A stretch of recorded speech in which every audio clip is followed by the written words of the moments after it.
Hi guys, this is Surbhi Bhatia and I welcome you again to the YT channel of Legal Edge by Top Rankers and another session of Courtroom Classics जहां हम discuss करने वाले हैं एक और landmark case that is Navtej Singh Johar versus Union of India.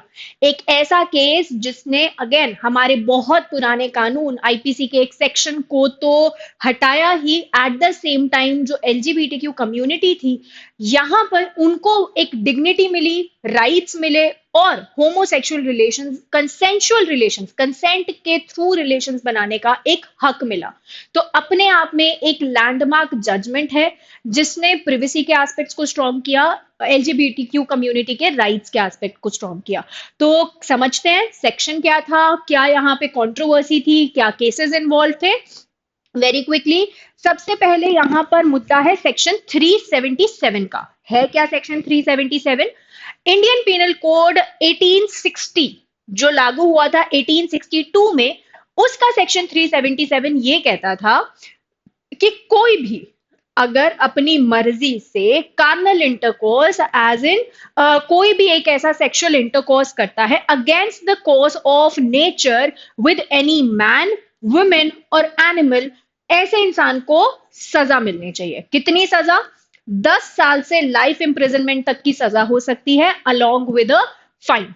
तो अगर साफ सरल शब्दों में इसे समझे, सेक्शन 377 ये बोलता था that if any sexual intercourse is happening against the order of nature. The order of nature is a man having a sexual intercourse with a woman. So if a sexual intercourse is between amongst two men or two women, वो criminalized था, वो एक punishable offense था।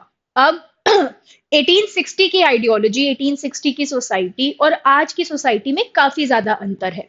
तो यहां पर एक question उठा कि क्या जो हमारा सेक्शन 377 है हमारे कॉन्स्टिट्यूशन के एस्पेक्ट्स को वायलेट करता है। तो यहां पर ये 4 इंपॉर्टेंट आर्टिकल्स क्वेश्चन में आए। आर्टिकल 14 जो कहता है राइट टू इक्वालिटी, कि कोई भी भेदभाव नहीं होना चाहिए, there shall be no discrimination, और अगर डिस्क्रिमिनेशन हो भी रहा है तो वो रीजनेबल ग्राउंड्स पे होना चाहिए।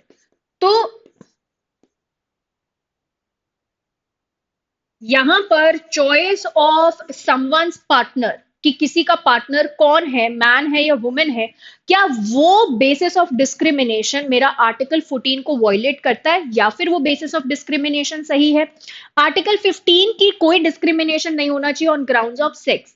तो यहां पर जो किसी की भी सेक्सुअल आइडेंटिटी है, जो भी किसी का सेक्सुअल ओरिएंटेशन है कि how the person wants a partner to be, क्या अगेन उस बेसिस पे जो डिस्क्रिमिनेशन यहां पर सेक्शन 377 कर रहा है, क्या वो आर्टिकल 15 को वायलेट करता है। आर्टिकल 19 जो राइट टू फ्रीडम प्रोवाइड करता है, एंड पर्टिकुलरली 19(1)(a) जो हमें फ्रीडम देता है अपने आप को एक्सप्रेस करने की। तो जो एलजीबीटीक्यू कम्युनिटी को एक्सप्रेस करने के लिए रोका जा रहा था रिगार्डिंग देयर पार्टनर्स, तो क्या ये चीज आर्टिकल 19 को वायलेट कर रही है। एंड अल्टीमेटली आर्टिकल 21 जो राइट टू प्रिवेसी प्रॉमिस करता है, राइट टू लाइफ का एक इंपॉर्टेंट एस्पेक्ट था। तो एग्जैक्टली नवतेज सिंह जौहर तक हम पहुंचे कैसे। यहां पर एलजीबीटीक्यू कम्युनिटी क्या अपने आप में एक जेंडर के तौर पे रिकग्नाइज्ड है, क्यों हमने प्रिवेसी के एस्पेक्ट्स को ये माना, and what was the entire story, ये भी समझते हैं।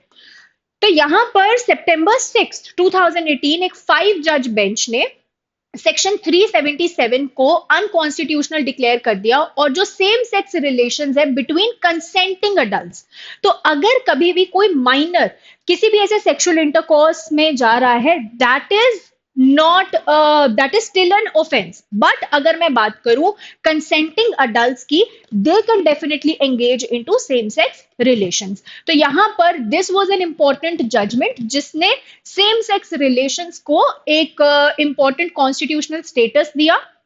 ठीक है।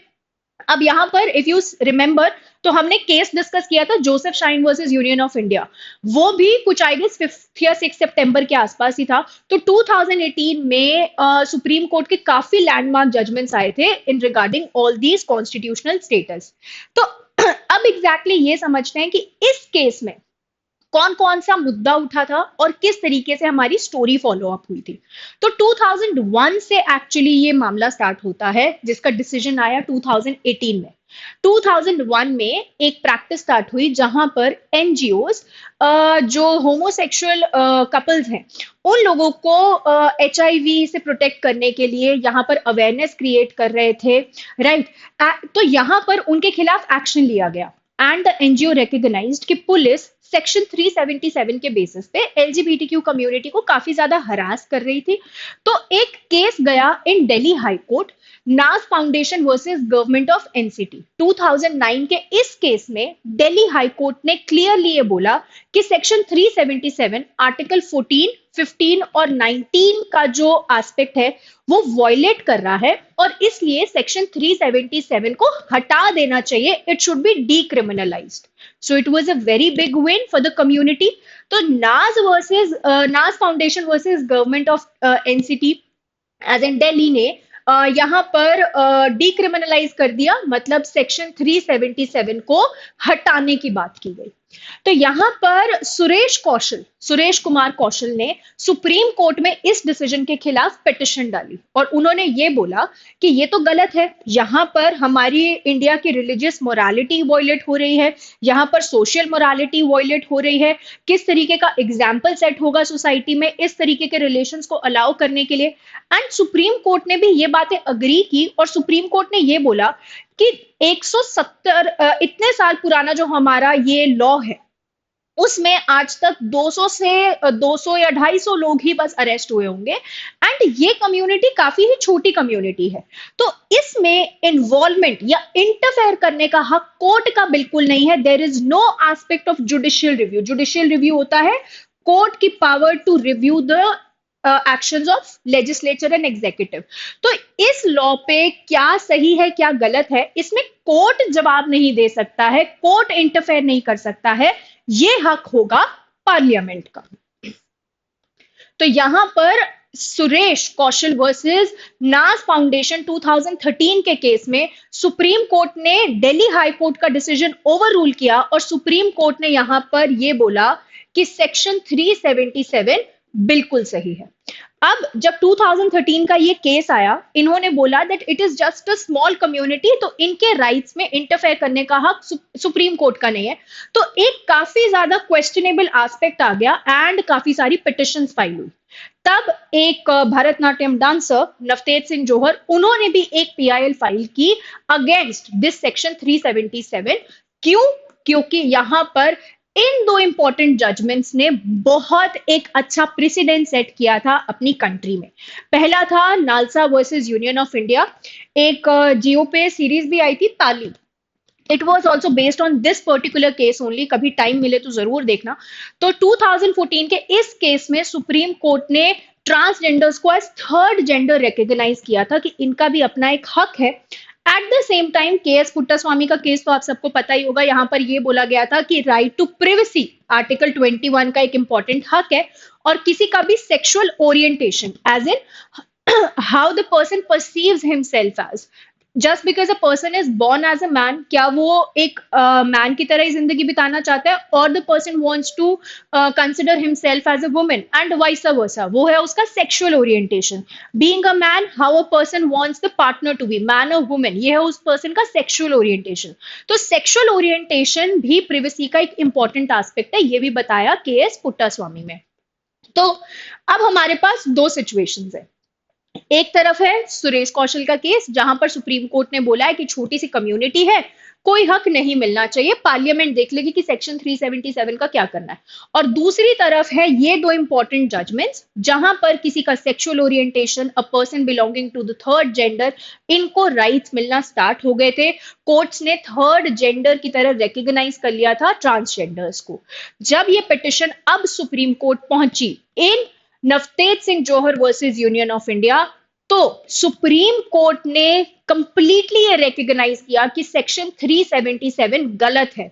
In fact justice Indu Malhotra, one of the जजेस ऑन दिस 5 जज बेंच, इन्होंने ये भी बोला कि history actually should apologise to the community, क्योंकि यहां पर ऑल दीज ईयर्स जो भी हरासमेंट उनके साथ हुई है, जिस तरीके का भी रिडिकुलस बिहेवियर उन लोगों के साथ हुआ है, that is absolutely wrong and all the authorities, all the people who have behaved with them in such a manner, उन्हें अपोलोजाइज करना चाहिए।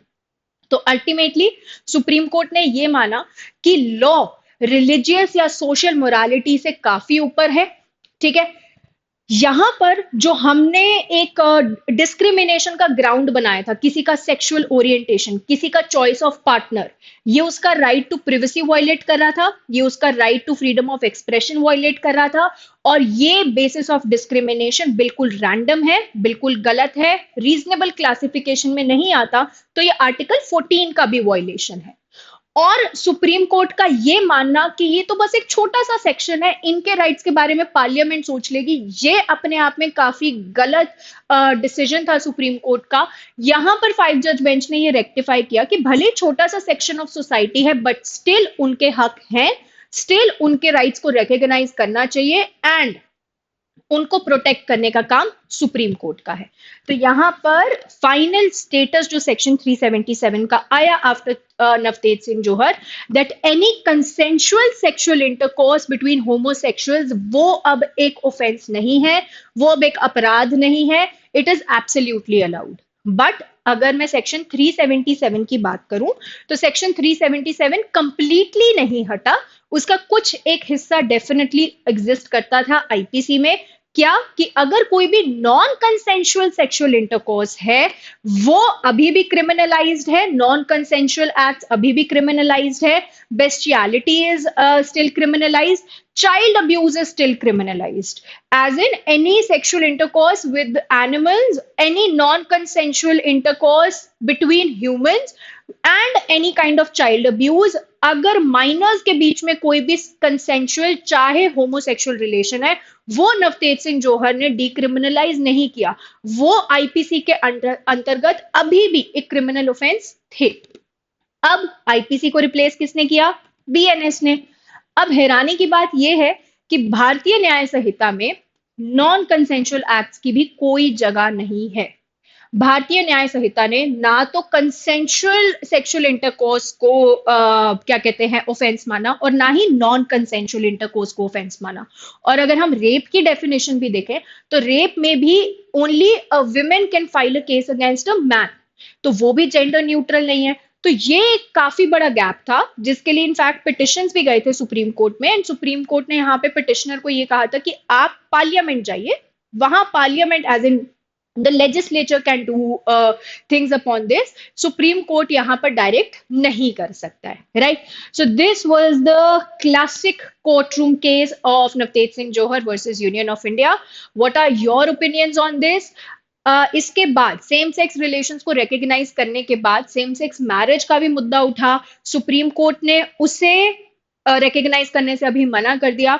So what do you think कि क्या अब इंडिया सेम सेक्स मैरिजेस के लिए भी रेडी है? क्या सुप्रीम कोर्ट का ये decision of same sex relations सही था, गलत था? कमेंट बॉक्स में अपना ओपिनियन बताना, and you can buy all the sample papers, PYQs, books on Amazon with answer keys हैं ये सब। At the same time you can be part of the LE family, and you can get flat 15% off on all the online classroom programs. That was all about this session. I'll see you very soon with another such session, and do pin in the chat box, comment box कि आपको और कौन से cases हैं जिनके बारे में जानना है। Okay, I'll see you very soon. Take care, bye bye, and keep practicing.